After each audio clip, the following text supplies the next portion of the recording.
My name is Jake Sherman. I'm the director of IPI's Center for Peace Operations, and it is my pleasure to welcome you here this afternoon to today's event, The Importance of Inclusion and Human Rights to Building Sustainable Peace, co-hosted by IPI and the Normandy Region. Addressing human rights and having a consultative approach is widely accepted as essential for the sustainability of all aspects of peace work, from prevention and peace talks to long-term efforts to improve governance and protect rights. Human rights violations and lack of accountability for such violations are often drivers of conflict. In 2017, the Secretary General, speaking to the Human Rights Commission, noted that, quote, "The rights set out in the Universal Declaration of Human Rights identify many of the root causes of conflict, but equally they provide real-world solutions through real change on the ground." Research has demonstrated that meaningful inclusion, particularly of women, as well as other constituencies, increases the chances of durable peace. The aim of this policy forum is to focus on the importance of women's participation in peace processes and of meaningfully connecting different levels of leadership from different sectors working for peace. To discuss these issues today, our panel includes Mr. Hervé Morin, the president of the Normandy Region and former French defense minister, Her Excellency Ms. Martha Ama Akyei-Pobe, the permanent representative of Ghana to the United Nations, Mr. Kenneth Roth, the executive director of Human Rights Watch, and Dr. Sarah Taylor, senior fellow here at IPI. Before turning to our panelists, however, it's my pleasure to first invite Mr. François-Xavier Priolu, the Vice President of the Normandy Region, to make opening remarks. François-Xavier, you have the floor. Ladies and gentlemen, a few words before the panel talk about this key issue of sustainable peace. I would like to thank IPR for this invitation, and since the launching of the Normandy Program for Peace and the World Forum Normandy for Peace, we work in close collaboration with IPI, with also Human Rights Watch, and a number of other partners. And we're very happy to have this chance to talk and to have this seminar on the topic of sustainable peace. I would like to present our initiative first, that was started by the Normandy Region and its president, Hervé Morin, who is with us today. We are a territory that was, of course, marked and affected deeply by war. We had D-Day in Normandy, as you all know, on June 6, 1944, and we all carry all those values of peace and liberty because we consider that today, 75 years after the end of World War II, it is very important to remember, it's important to be grateful and to thank all of those who liberated Europe from Nazi Germany, and that the best way to thank them is to take our turn, in other words, the generation that was lucky enough not to know war, to work as hard as it can to build sustainable peace everywhere in the world. And the sustainable peace is not just a peace through peace treaties.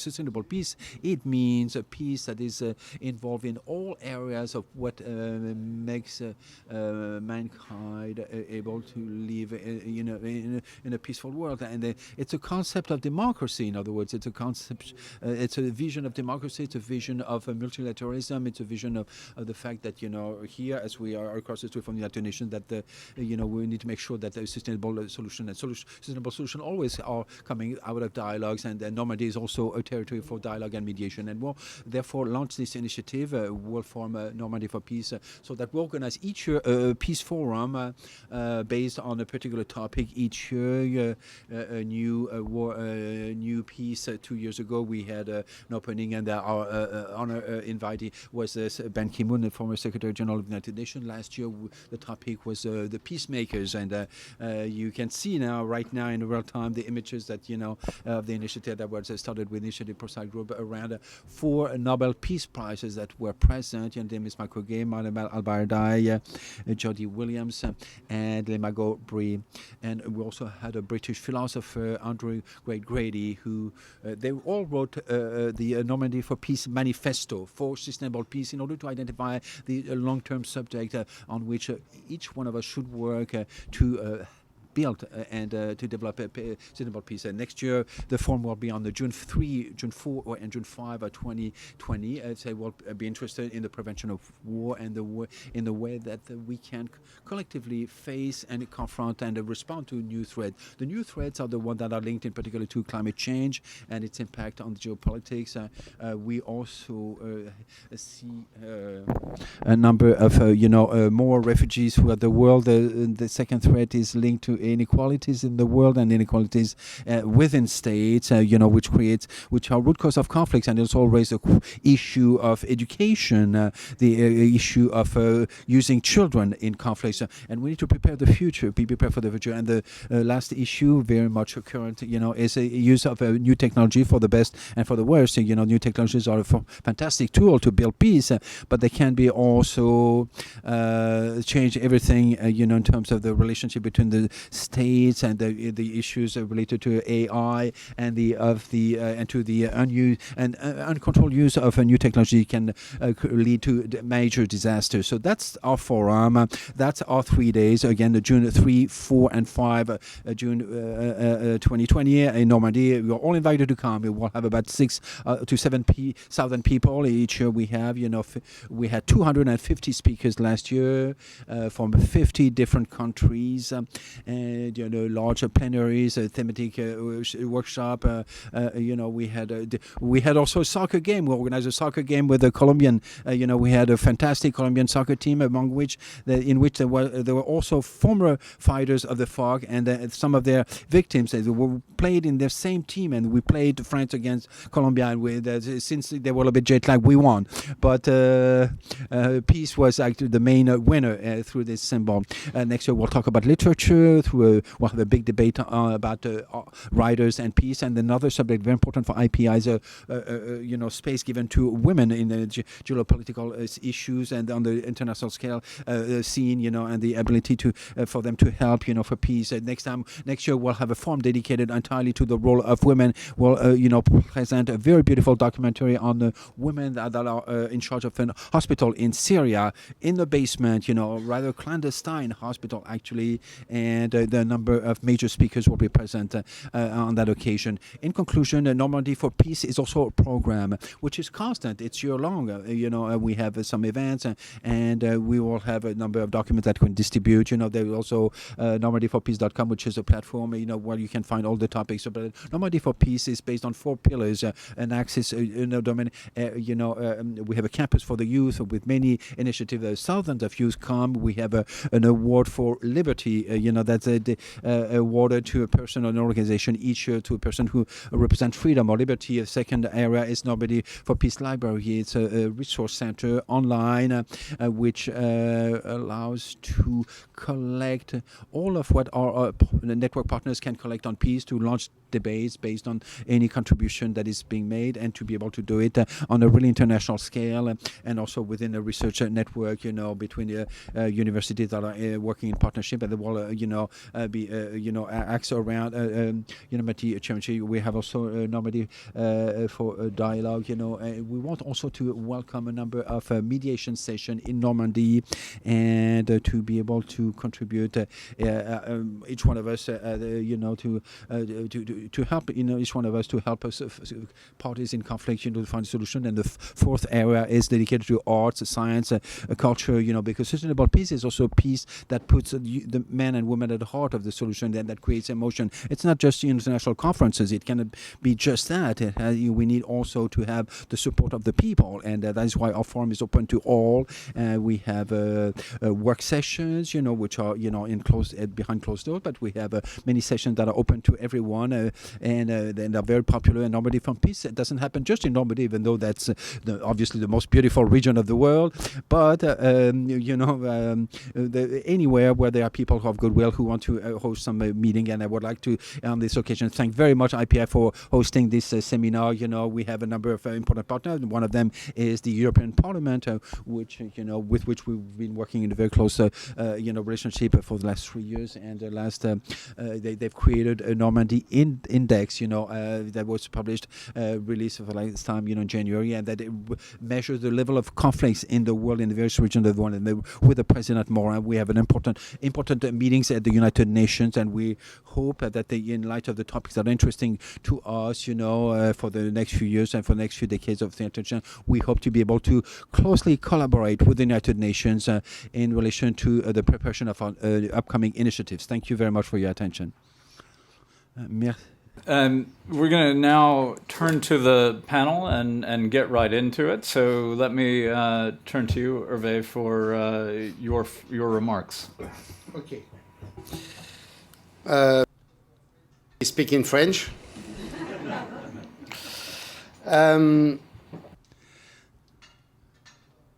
Firstly, thank you very much for this invitation. We're delighted to be sitting next to you and next to the others who are going to speak. I'm being asked to explain in 5 minutes how we can have sustainable peace, which means that it's an impossible mission, mission impossible. But I'm going to choose one topic out of many that I could mention. I could give you the list here. Firstly, the role of NGOs, the role of the private sector, international trade, territorial actors, local actors, the issue of climate change. We could talk about all of those. Regarding the climate change, we have created a regional GIEC, which a local group, with a high level scientists, and even in Normandy, where the climate is temperate and is moderate, the consequences, in the next 20 years will be disastrous, and we understand that in a region of the world where the hydric stress is already an issue. I was in Morocco last week, and their issue is how are they going to be able to find water in 5 years, in 10 years, and beyond the issues of population migration, especially those who are living along, the oceans or the sea. Even in developed countries, there will be huge consequences of climate change. Let me take the example of my region, Normandy, which some of you might know, and as since our link through history with the United States, we have a rise of the ocean,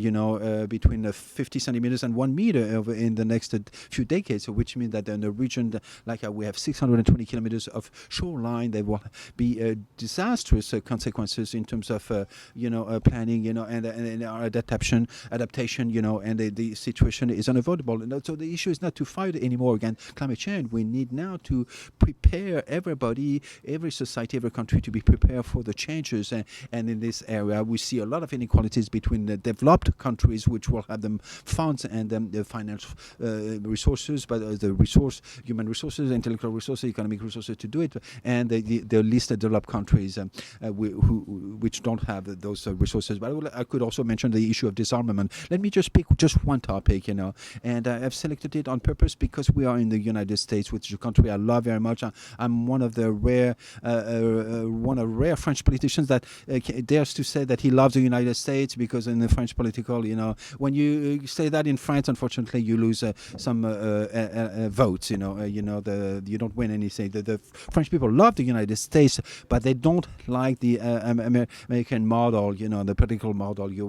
In France, where social values are different, because equality, the concept of equality, is is a basis of of our society, and we see in the United States as such an unequal society that we of course we understand that the strength of the United States, that there's a great it's a great land for opportunity, and you can succeed, but in France it's the opposite. What we call the social elevator. In other words, the capacity to social ladder is very limited in France. Especially if you already start at the bottom of the ladder. So, but let me just again go back to one topic, the issue of inequalities. I think that when we talk about sustainable peace, there's one topic that often we only talk in part, which is the issue of inequalities. Maybe the issue of inequalities between different nations, the inequalities within nations, and the issue of inequalities within mankind in general. Firstly, the issue of inequalities between nations. I've often been in the country which you know, which is Niger. It's one of the poorest countries in the world. The demography is out of control in a way, and it has a potential for growth and development, which is rather complicated actually. But I remember those young students that I met there, and I was in Niamey, just in front of a destroyed university, and there told me that they were going to try to reach the shoreline of the Mediterranean Sea so that they could cross and reach Europe. And they knew one thing. That they had only 50% of chances of dying during that travel between their country and Europe, which might allow them to, take a boat and go across the Mediterranean Sea, with considerable risk, so that they could reach the shore of the European Union. So the first issue is the issue of wealthy country and poor country, and this is what you've been able to do, the United States, to help Europe to recover and have growth again, which is you offered a Marshall Plan, and we could have a plan like that for Africa to help them. It will cost us Western countries and wealthy countries a lot less actually than what will cost or is costing already today for mankind, for society of the entire world. These migrations, considerable migrations that are triggered by both poverty, inequalities, but tomorrow they will be triggered by the issue of climate change without any questions. And we're talking about several hundreds of millions of migrants in the next decades. So the hope is that that in one day we'll stop with the nice statements and declaration, a statement of principle, and we give content what we call official development aid, ODA, but it could take another form maybe in the future. Second inequality is within nations. Within nations, you have inequality because in the end, when it happened within a nation, it can create conflict, war to access resources, especially in the LDCs, least developed countries, or the countries where the resources are scarce or life is difficult. But it's also it's a risk factor for peace and security within our societies, because when today you have such a level of disparities and inequalities, which we see, and we, adapt, you and me, because we are lucky enough to be part of the elite, the privileged elite of the world. We create legions of populists, and when you create the condition for the seeds of populism and the seeds of access to power for populist regimes, you create conditions for insecurity within countries. Let me ask you just one question. What legitimizes the fact that some, in order to work, make 10,000 more time, 100,000 more time than another person in the same company? What how could you say that it's okay for people to win tens of millions of dollars and at the bottom of the ladder within the same company, some people win make very little? What kind of intellectual argument can support this idea?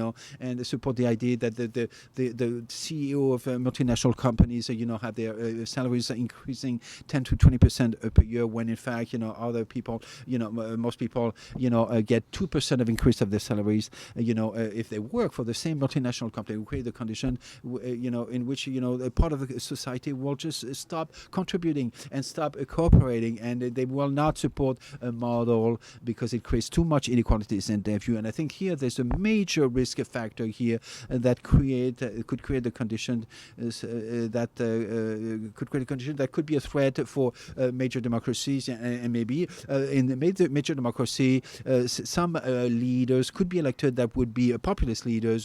I'm not going to mention any names because we're in the United States, and And the third element, of course, inequalities within mankind at large. That was mentioned by our chairman, your chairman, just a minute ago. It's the issue of inequality, of course, between men and women first, where women have a key role to play. And I'm not saying that, out of wanting to be a demagogue, because of men and so on. No, because where women play a key role in society. Whenever women play a key role, these societies are wealthier and healthier. Let's take Tunisia as an example. If it was the only country that did not collapse into an authoritarian regime after the Arab Spring, it's because women play a key role to build this new Tunisian society. So each time that women play a key role in the organization of a particular society, peace wins and war loses. And this is what I wanted to mention, Mr. President, as a word of presentation. There are also many other factors that help build peace, but often we forget that inequalities within our own societies are over the long term great risk factors that can lead to the worst possible political situation. And let me conclude with one. I was reading earlier, overnight, I didn't sleep very well last night because, of course, I landed from Paris last night and there was a jet lag anyway. But yeah, there was an article. I don't know if you all read it. I don't know if it was translated into English yet. It's a book by Win Malouf. He's a major writer from France and from Arabic. He's from Lebanon originally, I think. Yeah, and he just published a book which is fantastic called, the wreckage of civilizations. And of course, he's thinking about the disaster of the Arab civilization, which was a great factor for building our civilizations. And now we see it, moving into the direction of obscurantism and going back to the Dark Ages, in some areas at least. And in one chapter he quotes a philosopher, once again a French philosopher, who was called Antoine de Rivarol from the 18th century, and that French philosopher said this. And it summarizes everything, the fact that the peace and security are never guaranteed over the long term, even in the best democracies and in the most advanced democracies, that seem the strongest, Let me read that quote exactly.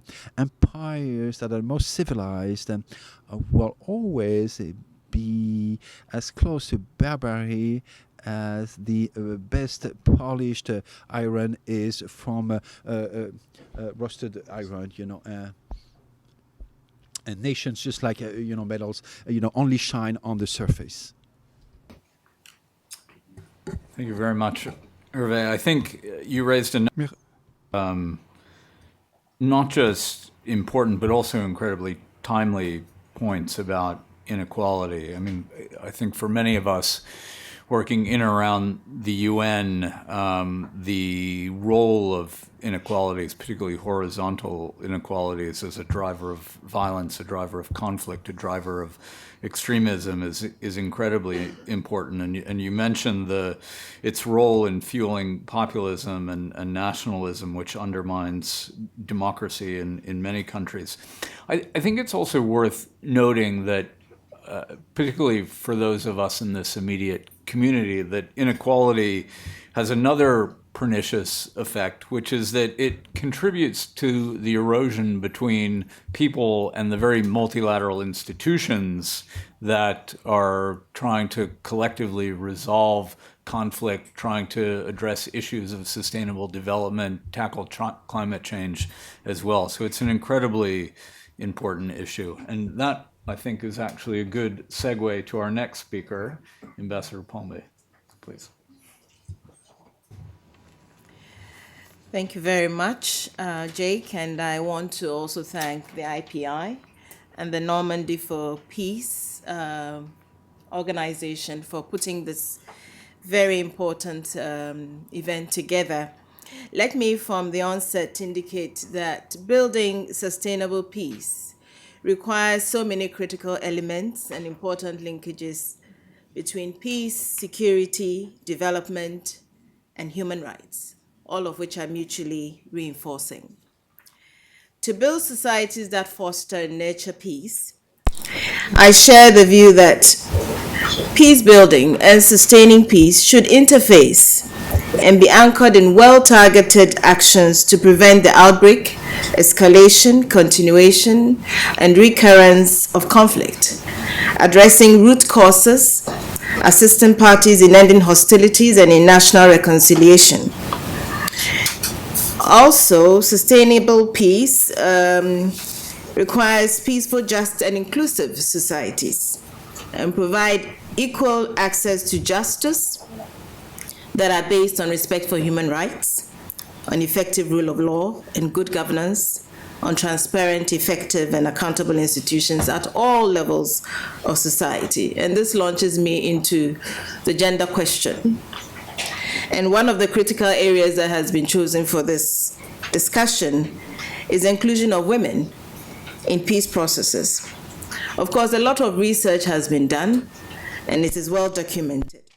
And so I don't want to go into too much of that, but just to summarize, say a few ones that, shouted out at me as I was reading around the subject. One is that women are critical agents in conflict prevention and conflict resolution. Their inclusion, together with the inclusion of CSOs and other strategically important agents in the society, they make peace agreements 64% less likely to fail.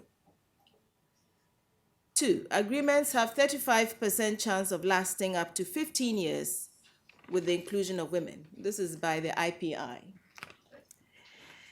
Higher levels of gender inequality are associated with lower propensity for conflict, from the Belfer Center, the International Interaction, and the World Bank. Inclusion of female security sector officials allow for better access to populations and venues, better intelligence gathering about potential risks, mission-critical insights, and reduction in gender-based violence. Women's inclusion improve dispute resolution and also contribute to early warning systems. Women's inclusion improve transitions from conflict to peaceful and resilient societies, and post-conflict recovery is also vastly improved. So with all these potential benefits, one wonders why the situation exists as it does today. The reality being that there are fewer women mediators, there are fewer women in peacekeeping or in negotiating peace agreements. Peace agreements fail to make reference to women or address concerns such as gender violence. And so with this, it is my hope that with this discussion this afternoon, we'll be able to share a few experiences also from the point of view of African women. I'm an African, and having been posted here to New York, I have had the unique opportunity of working on some of these issues, particularly with the newly launched group we call the African Women Leaders Network. And a group of ambassadors here in New York have committed to advocating and providing political support for the activities of the network. Now, a lot of lessons have been learned in the past 2 to 3 years. And I think this conversation has a lot of relevance for what has happened in the field, and I want to use that to share on the subject. Now, one of the outstanding examples of movements in leading in terms of the implementation of the World Women, Peace and Security Agenda is exactly what this movement or network is trying to do. Through the facilitation and support of the UN and the Africa Union Commission, strong mechanisms have been established to accelerate a robust implementation of the agenda in Africa. Women's leadership and participation in peace, security, and sustainable development in Africa offers a vehicle for enhanced implementation of the WPS agenda. Their inclusion is a human rights issue as well and should be advocated and advanced accordingly. The AWLN's experience has shown that long-term gains for peace and security can best be achieved through greater support in very practical ways for a bottom-up approach at the local and national levels. We must continue to support women's leadership at the local level building on their roles and agency for conflict prevention, conflict mediation and resolution, post-conflict reconstruction and development.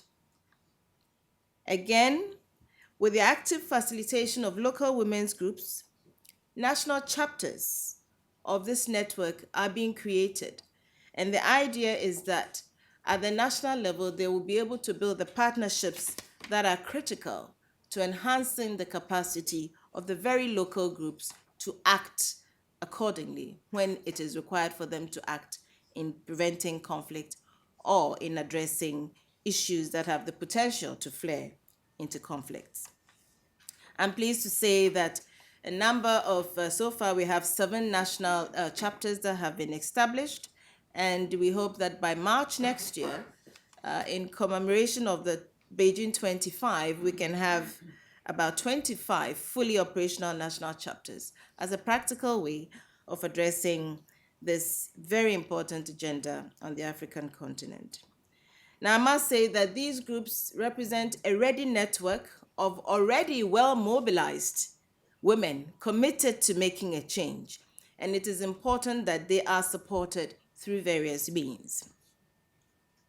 Now, the meaningful participation of women in peace or in sustainable peace is not just about numbers or increasing their numbers in processes.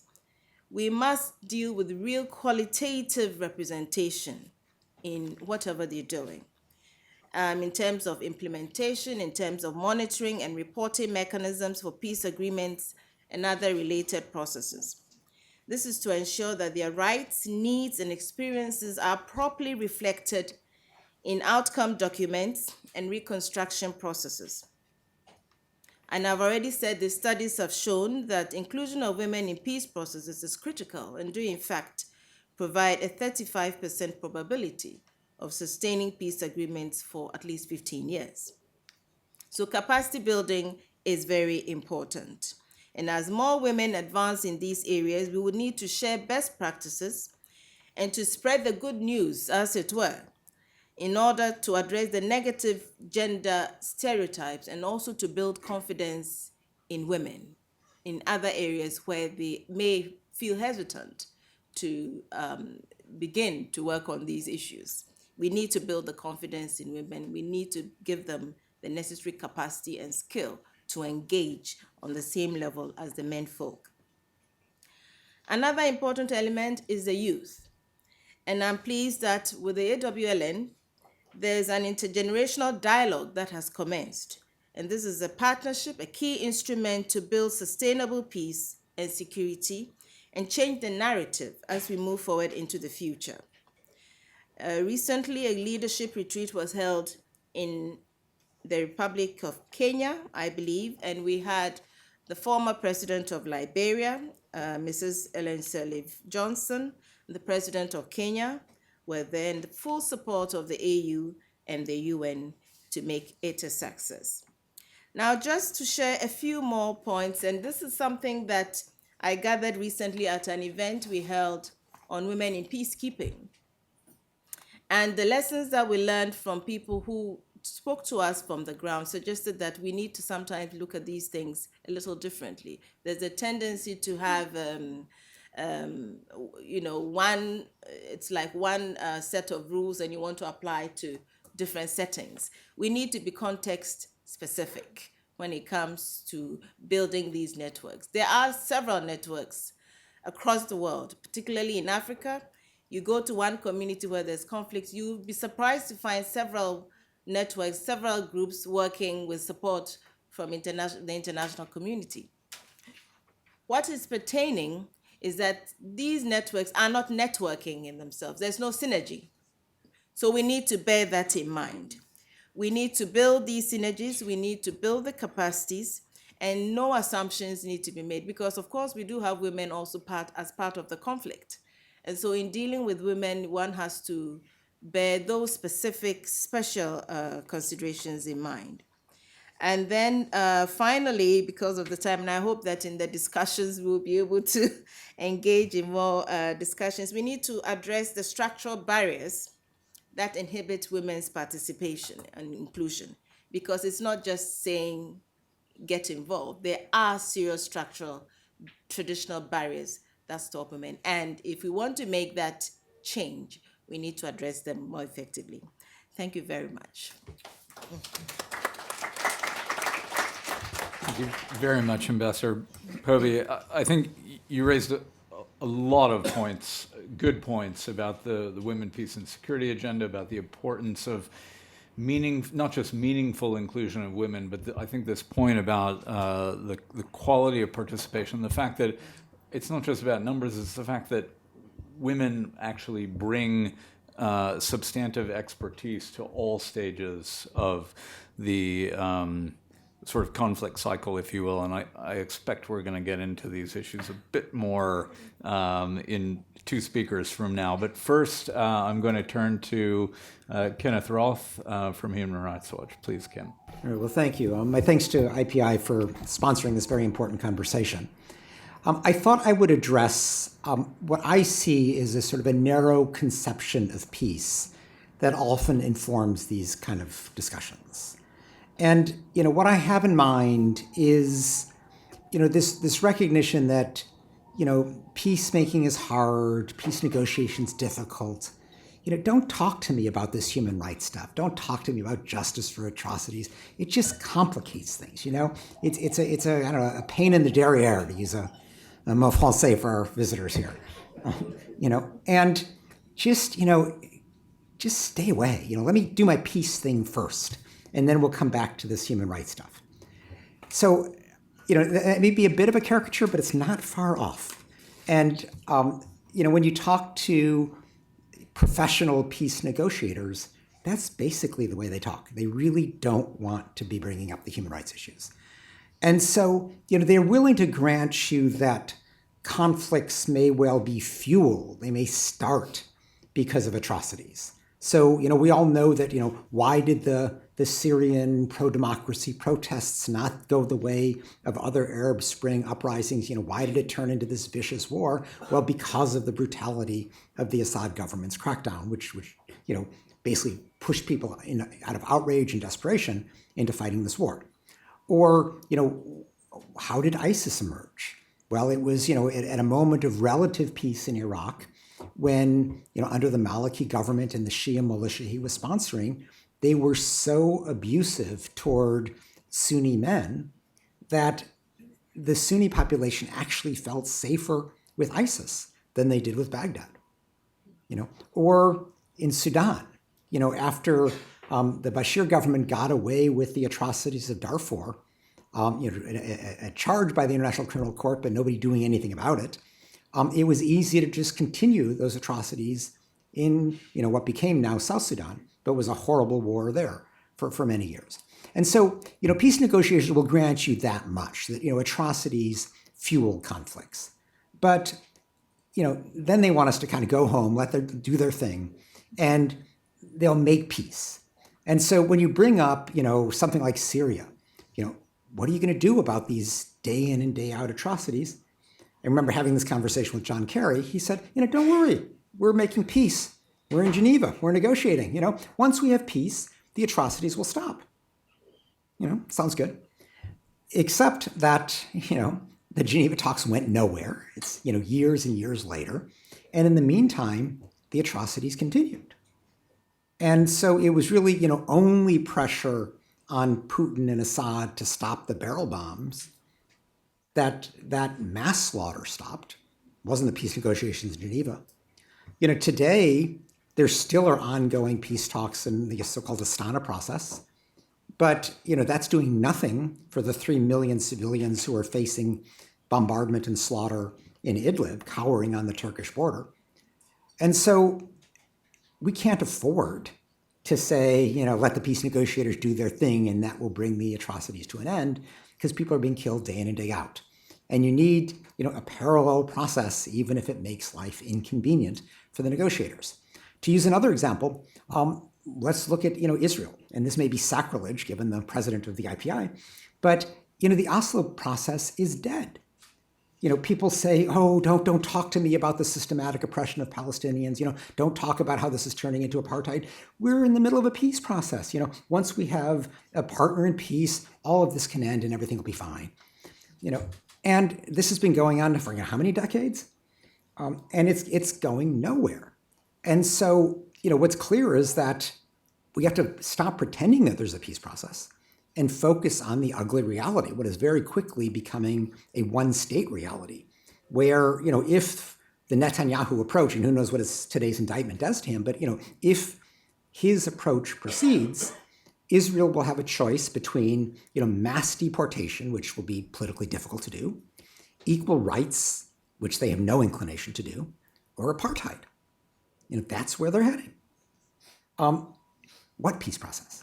So it doesn't complicate things. I think, to recognize that you got to talk about peace and human rights at the same time reflects reality. Or to draw on some of the points that Ambassador Pope was making, let's look at Afghanistan today, where the peace negotiations are tending to take place with a bunch of men in the room. And I'm not making this point to idealize women, because we all know the Margaret Thatcher phenomenon. Today Aung San Suu Kyi is flying off to The Hague to defend the Myanmar army for its genocide. So I don't pretend that just having a woman in the room suddenly makes peace better. But in a situation like Afghanistan, where the key issue is, will the Taliban reimpose its horrible gender discriminatory rule? How you can decide Afghanistan's future when the women are outside the room is crazy, So, so these are just examples where I think a rights approach is both essential to a lasting peace, but also, even if we don't ever get to peace, they're essential to deal with what we have today, and we shouldn't pretend that just talking peace is going to solve the most acute problems. Now, the second thing that I'd like to address is the view of, how do you make peace?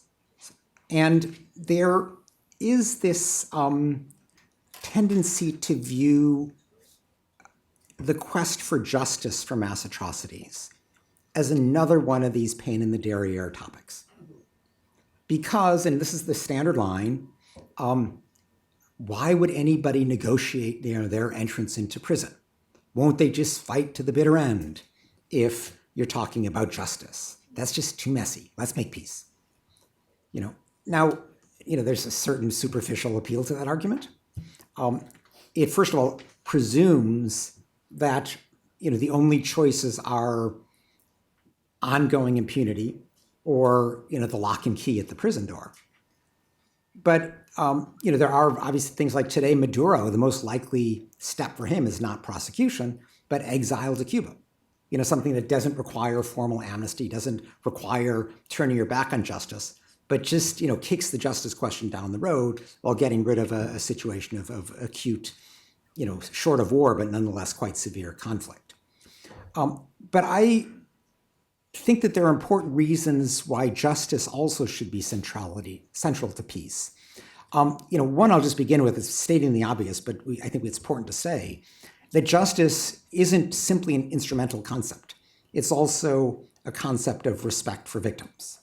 So whether justice does good or bad for the peace process, it is important to recognize that there are victims of mass atrocities, and we owe them not to simply sweep their plight under the rug, but to respect it with a justice process. So I will make that just as a point of principle.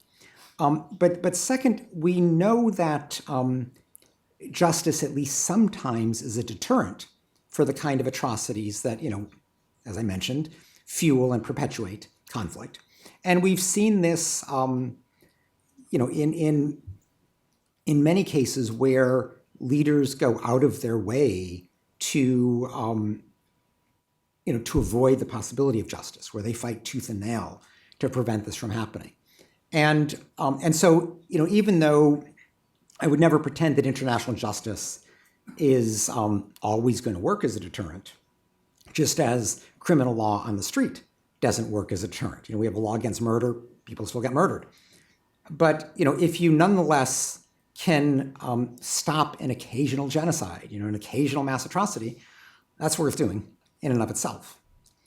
But From the narrow perspective of making peace, I think our experience has been that, far from the caricature of justice getting in the way, justice is actually helpful. And it does this because it tends to stigmatize and marginalize the extremists, the most extreme members of the warring parties. And so, to give you a classic example, when the International Criminal Court for the former Yugoslavia charged Karadzic and Mladic, the Bosnian Serb political and Serbian leaders, they went underground. It took a long time to find them, but they also weren't prosecuting the war anymore. And the same is true of their colleagues. The extremists were suddenly looking out for themselves and didn't have time to keep the atrocity-laden war going. Charles Taylor, you may remember, former president of Liberia, within a week of his indictment, he was toppled. He no longer had the legitimacy to stay in power. Joseph Kony, once infamous, head of the Lord's Resistance Army, still hasn't been found, but he's gone. LRA is a defunct body. The last case I will make, since I'm getting my card here, is a contemporary example of the war in Yemen, the Saudi-led coalition's bombing and blockading of Yemeni civilians. There has been a peace process going. There have been, sporadic attempts at negotiation. But I would submit that what has made the biggest difference for the Yemeni people has been the stigmatization of the Saudi-led coalition, and particularly the Saudi Crown Prince's military effort for the atrocities in Yemen. And what we've seen as a result of the war crimes investigations launched by the UN Human Rights Council, the War Crimes Initiative done by Argentina at the time of the G7 summit, G20 summit a year ago, the various governments that are cutting off arms sales, all of this has had the effect of making the Saudi-led process radioactive. And the Saudi-led coalition is beginning to fall apart. The Emiratis have announced that they're pulling out, the only other serious army that's part of it. Sudan has announced that they're pulling their 20,000 troops out of Yemen. And what you're increasingly left with is, a Saudi effort that has all the planes and bombs you could ever buy, but doesn't have any capacity on the ground to continue to prosecute a war against the Houthi. And so not through any efforts in the negotiating room, but through tough defense of human rights, tough reporting on and stigmatization of the war crimes of the Saudi-led effort, we are moving closer to peace in Yemen. I'll stop there. Thanks.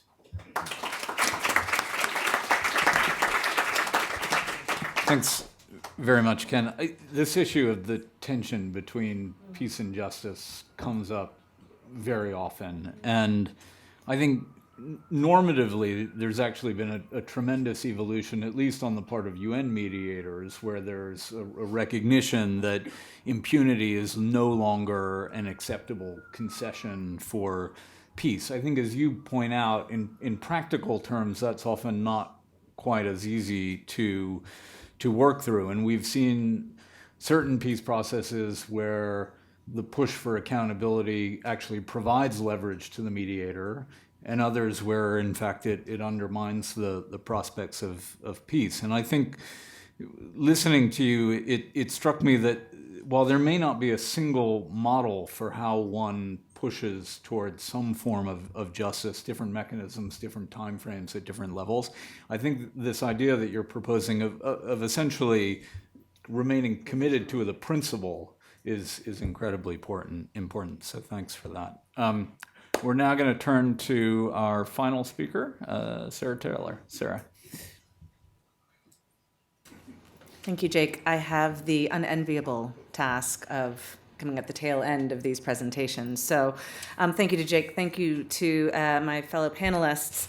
I will use my time today to discuss at greater length some of the aspects that have already come up regarding gender when we're talking about the dimension of inclusion and sustainable peace, and more specifically on women, the inclusion of women and of women's rights.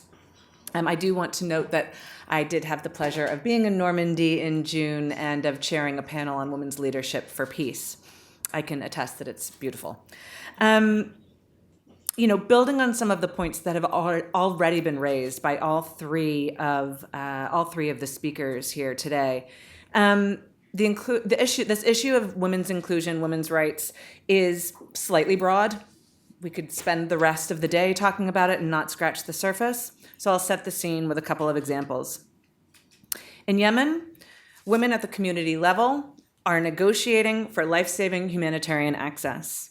They're gaining the trust of armed groups to open roads for food and essential medical care.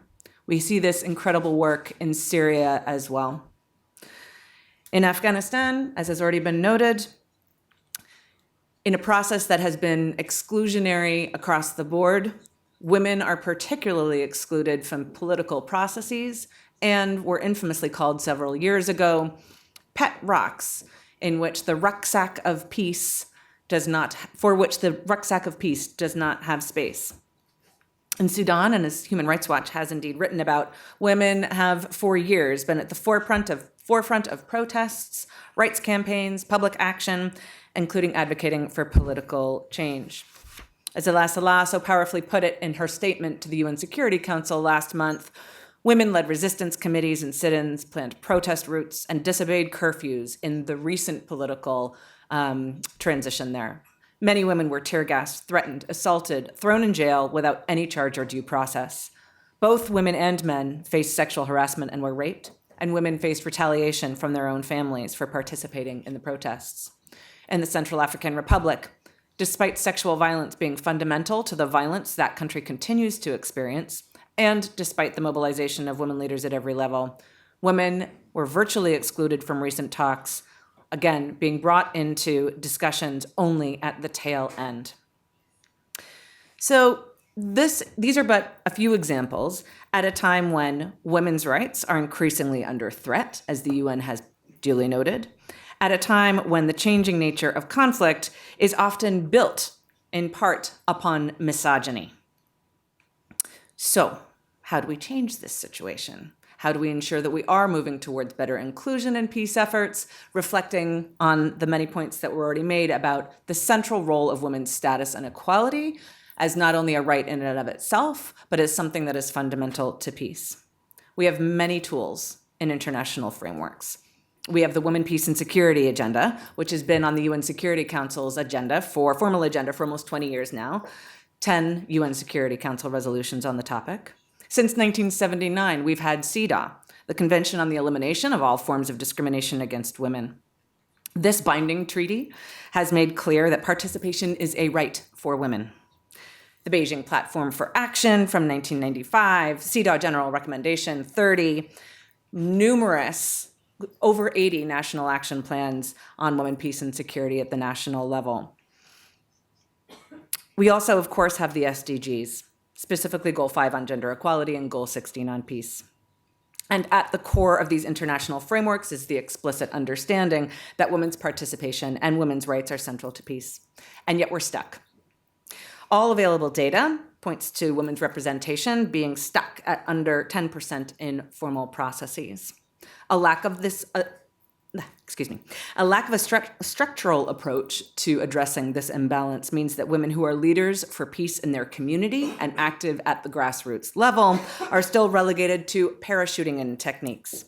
When Libyan women, for example, managed to gain last-minute access to the Palermo talks last year, it was through sheer persistence. They were, with some support, forced in at the last minute. This held echoes of women leaders from Mali flying themselves to talks in 2012. We need to change our approach to inclusion and to our understanding of rights as part of that inclusion. We need to change the processes that we deploy to build peace, and we need to address the lack of accountability for commitments on women's rights and roles. I have a lot more to say. I'm trying to cut down my talk as I go along because I'm running out of time and I don't want to get one of those notes from Jake. As I say, these are structural and political barriers that require structural and political solutions. As Dr. Catherine Turner has compellingly written and indeed noted in our panel in the Normandy Forum this year, Quote, "We are seeking to include women in structures that are not set up to allow them to make a difference." So how can we change the model of inclusion? I confess I do not have the answer, but I have some thoughts and suggestions. First, let's try using creative mechanisms to increase women's participation. We held a consultation a couple of months ago, and a participant noted that there is a need to think outside the damn box. We need to creatively deploy political capital to place women's rights and participation at the center of political decision-making. And here I would emphasize an ecosystem approach. Let's not place all of our participation eggs in one basket, which will, of course, entail women being parachuted into talks at the end again. Let's deploy resources across the board in multiple efforts by multiple actors so that participation is not, as Ken rightly notes, one woman who has all the expectations of women's rights placed upon her, but rather do the substantive structural work to ensure that women's rights and women's roles are embedded across processes so that women's participation in formal talks is an outcome, not the intervention that we're using to address women's rights. It is high time that we actually embrace new thinking on temporary special measures, including quotas, to increase women's participation, not only in elections and political processes, but peace efforts. We need to significantly strengthen accountability. And in addition to Ken's points on this, accountability that on commitments on the women, peace, and security agenda. We need to change the political calculus for engaging on this agenda. I confess once again that I do not have the answer on how we incentivize political actors to do this. But again, I think it's an ecosystem approach in multiple fora, making the cost of excluding women and women's rights too great to bear. And of course, funding. Financing remains a fundamental concern underpinning all of these challenges. In addition to the projectization of women, peace, and security funding, conflict also tends to drive resources to the security sector, reducing resources available to support gender equality and long-term peace building. Through consultations with key stakeholders, particularly civil society organizations, donors need to change how and for how long they allocate resources. Financial commitments to the women, peace, and security agenda should tangibly support civil society organizations. And research on issues central to women, peace, and security. Crucial to this is long-term support to women human rights defenders. I'm going to leave it there before I get a note from Jake. Thank you again to my fellow panelists. Thanks, Sarah. You may claim to not have any answers, but those ideas sounded an awful lot like some good answers. We're going to open things up to questions and comments from the audience, but before we do, I thought I might actually abuse my role to ask the first question. And I'm struck by the fact that the discussion that we're having today comes amid greater acknowledgement of the importance of inclusivity in political discourse. We hear this when we're talking about peace agreements in countries in crisis. We hear this when we're talking about democratic participation in many of the countries that we come from. We hear this when we're talking about how to reinvigorate the multilateral system in the current age.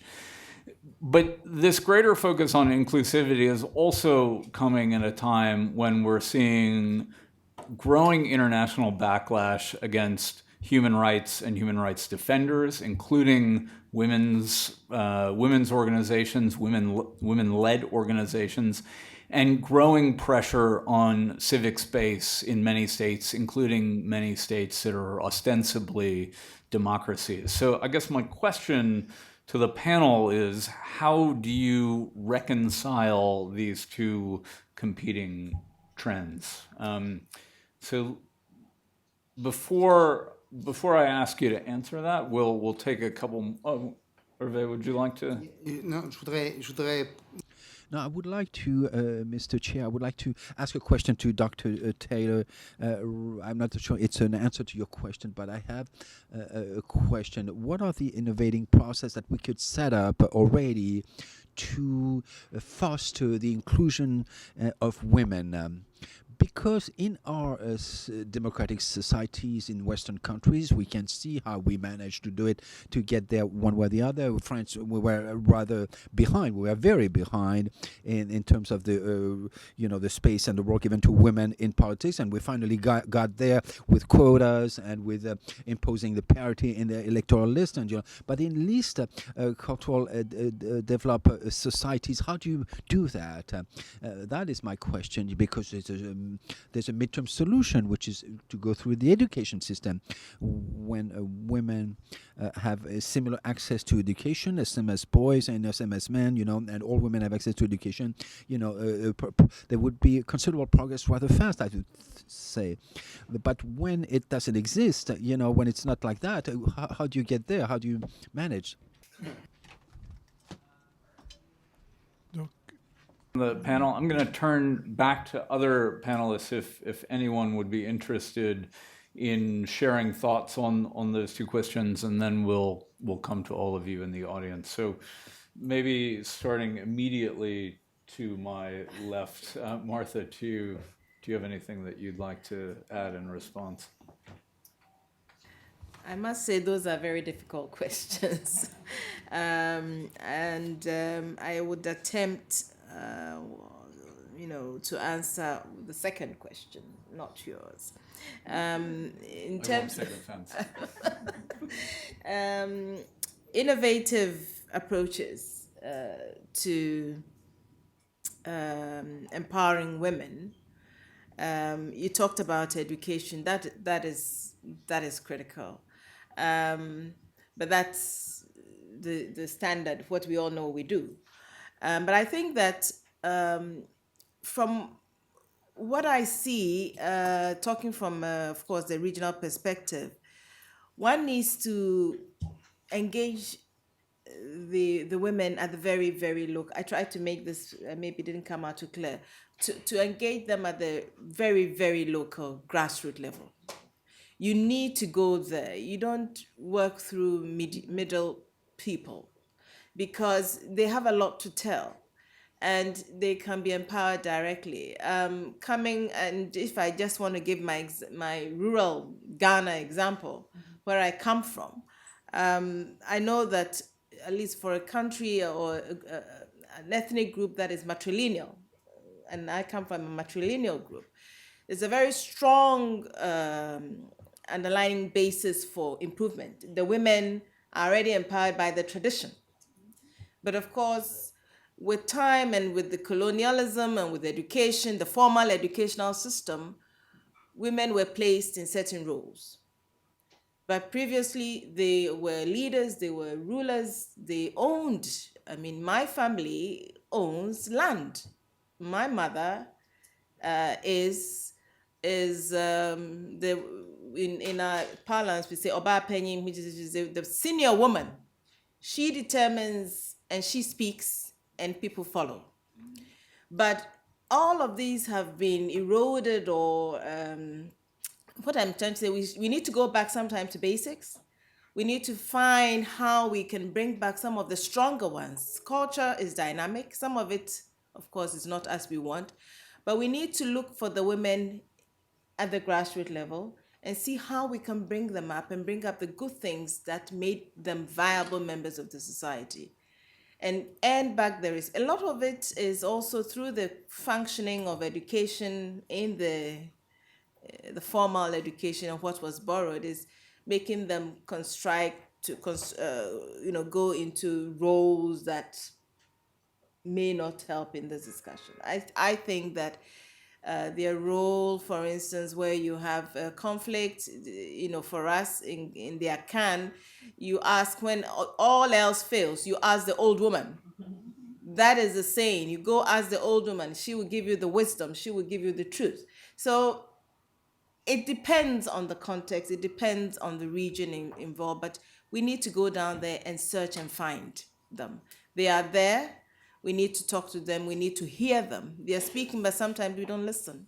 So I think one of the ways of doing that is to go there and make sure that we can help to bring the specific cases up and then build the capacity, because they need to engage at a certain level, formal level. These peace processes, you have men sitting in a room in a certain format at certain times of the day. Maybe it doesn't even work well with their other roles in society as homemakers, as mothers, as you know. So engaging them at that very, very level, I think, very precise level might help out.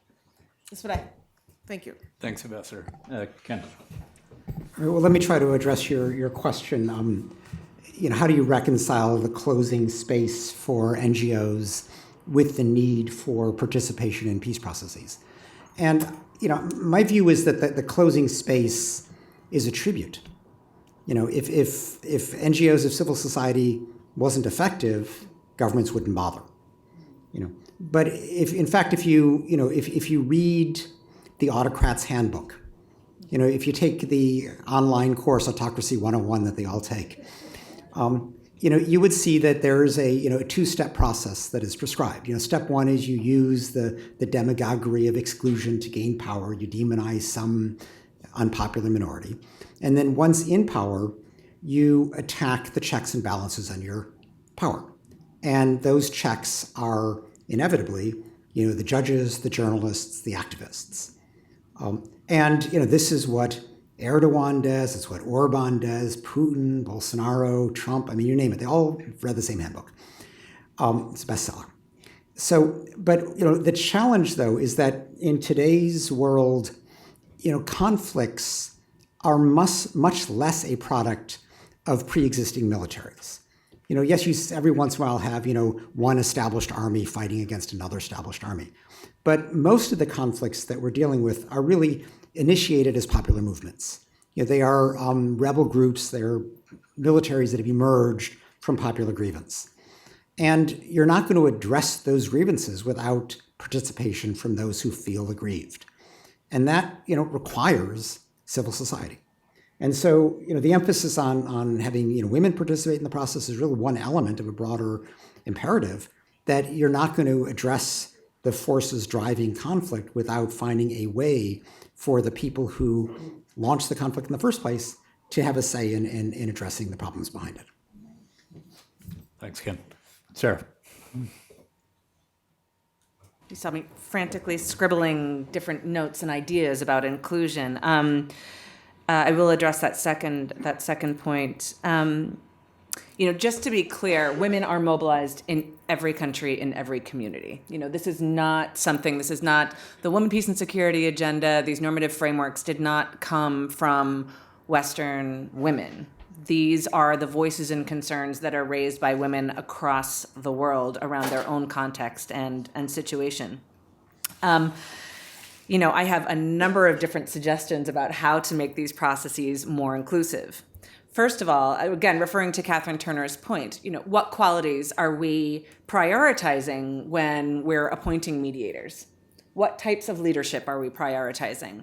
What experience are we prioritizing? What form of consultation are these mediators being prized for? With whom are they consulting?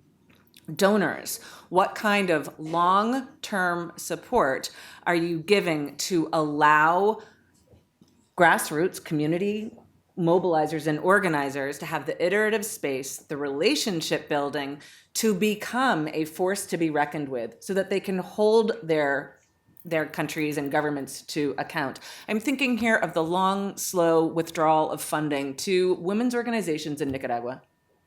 Along with the quashing of the free media in that country, women's rights organizations in Nicaragua have been increasingly quashed, right? And I can't help but relate that to the political unrest that country is going through at the moment. As leaders, as governments, who do you meet with?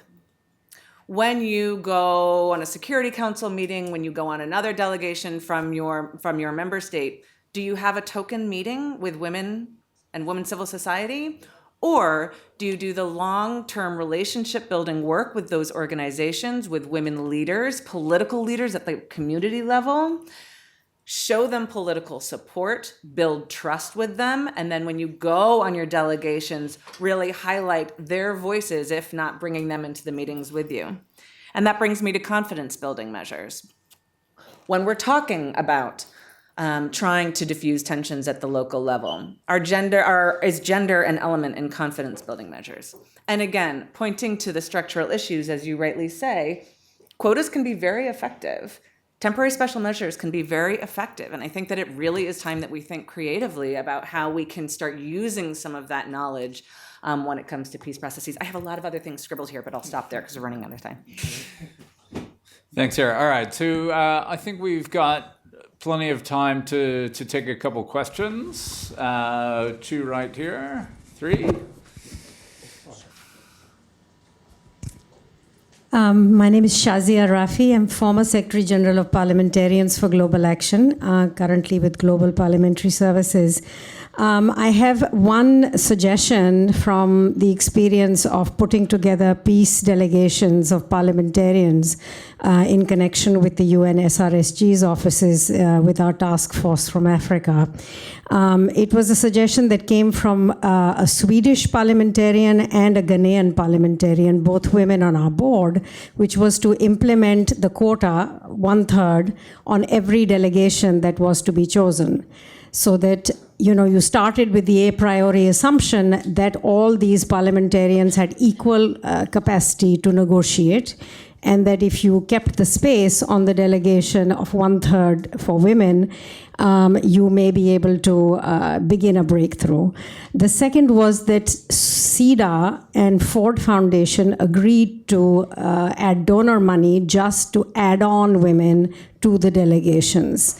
And over a period of time, we went from delegations that were struggling to fill the 1/3 to delegations where women were leading the peace negotiations. So I think you have to sort of jump in with this affirmative action. There is enough studies being done. It's like a political decision. And what I'd be interested in knowing is, of course, that was a small NGO. What is the structural barrier to doing that in the UN system, which is where, the more important negotiations are taking place, in your view, and how can we push that through? Thanks, Shazia. And another question over on the side. My name is Ram. I am with the International Peace Committee out of Princeton, New Jersey. I have just a question for Professor Rath, specifically associated with the U.S. participation in bombing Saudi Arabia relative to in-flight refueling, as well as other military supplies. My question specifically is, it looks to me that within the US, it's very hard to decouple such an activity, because if you don't, the businesses get impacted and you won't have enough jobs as we have today. How do you somehow decouple those so that you don't use jobs and business relative to going and bombing somebody else? And Yael. Right. Hi, I'm Dr. Danieli. I will speak in my capacity as a representative of the International Organization for Victim Assistance, and also for the International Center of Multi-Generational Legacies of Trauma, which is particularly relevant. I'm really glad, Ken, that you mentioned victims' rights, and victims' rights to justice is one of them. But we know that very often after peace, the victims get neglected. Not just justice, but the victims as participants in the process of justice and in the building of peace. You are talking about sustainability. Sustainability means long-term. Long-term means not only the few weeks or few months after you sign the peace. It means resurrecting or doing everything you can to not lose the generation, so that the next generation will also not be lost. Because when you have lost generations, who is going to raise the next one? I want to also point the issue of culture. Culture can be both a healer, a buffer, but also a traumatizing force. Women know that more than anyone, both as activists, as mothers, in every capacity. So there is more than just changing women's roles in the number of women on a particular institution. It is to change the culture. And that leads me back to justice and peace. The question after you sign the peace agreement is really, what kind of society do we want now?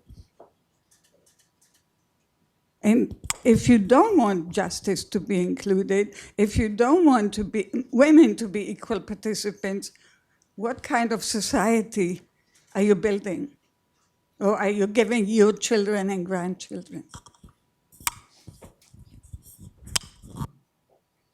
Great. Seeing no other questions, we'll come back to the panel for final remarks. Why don't we go in the opposite order? So, Sarah.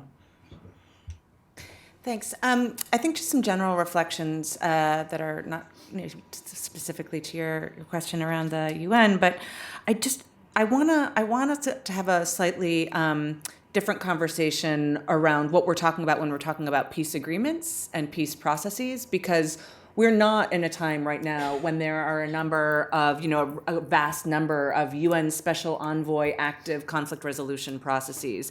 There are a couple of processes of particular note, of course, with Syria and Yemen, but those processes are fraught, to not put too fine a point on it.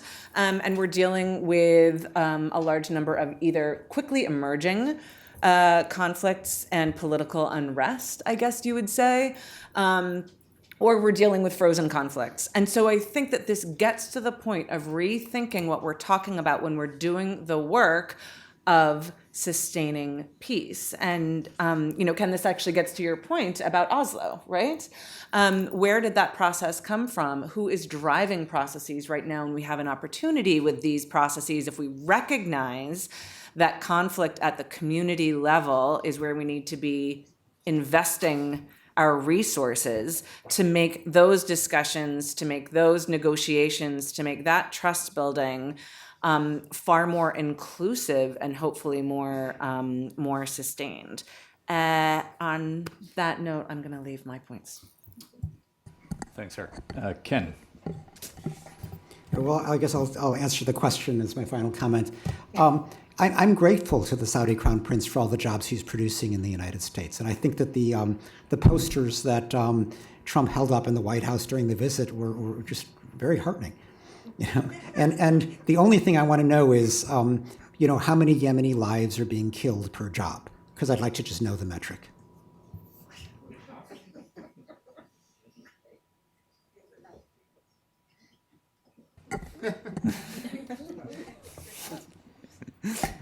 Ambassador Povey. Thank you. Very briefly, and I want to talk about the affirmative action idea and how well that would work within the UN system. We do have a few challenges there. For instance, the number of PRs is about 50. Each year we talk about on the main committee, on the general committee, having more women represented there, but usually we end up with one or two. And the thing is that, the member states, in the appointment of ambassadors, it's up to the member state, and there's no obligation on their part to make women ambassadors. And therefore, the number that you need to work with and the rules are such that you usually get two or one. And so there has to be that deliberate effort. There's a gender parity strategy that the Secretary General has been promoting.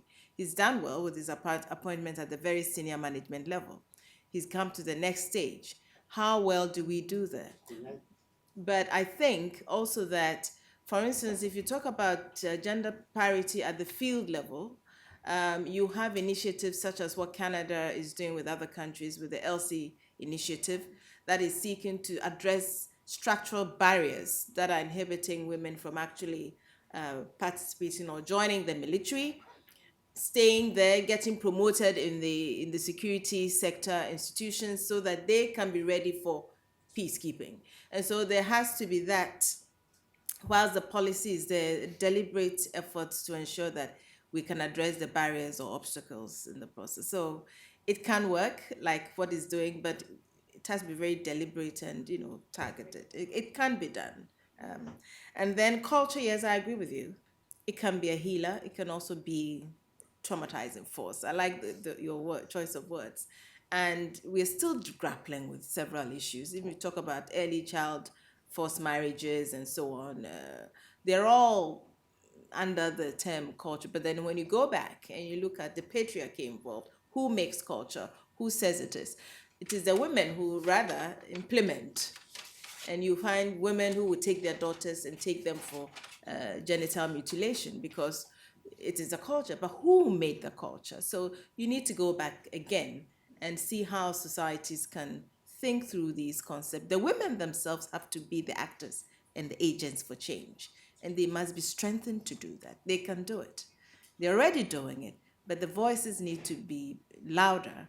And I think opportunities such as this at the UN and elsewhere to bring out the case stronger. Thank you. Thanks, Ambassador. And finally, Hervé, back to you. Non, simplement, c'est. No, really, very quickly, this debate is the history of the glass. Is it half full or half empty? That's basically the situation here. So there are both, very numerous positive signals that you mentioned. For instance, through that we see through what can happen, and on the other side, we also have the glass is half empty, clearly, because we have obscurantism, and ignorance is progressing through a very significant part of the world, and so ignorance combined with the rise of extremism, and especially, in particular radical Islam, is not moving us to necessarily more to a more inclusive peace. And after that, the central issue that I mentioned earlier was the issue of education. When women will be all educated, they will refuse, the path on which patriarchal societies are trying to put them. That's a central issue, I think. Oh, I just turned my mic off. Thanks so much. We are at time, so if you could please join me in thanking our panelists today and our other speakers. And have a good rest of your afternoon.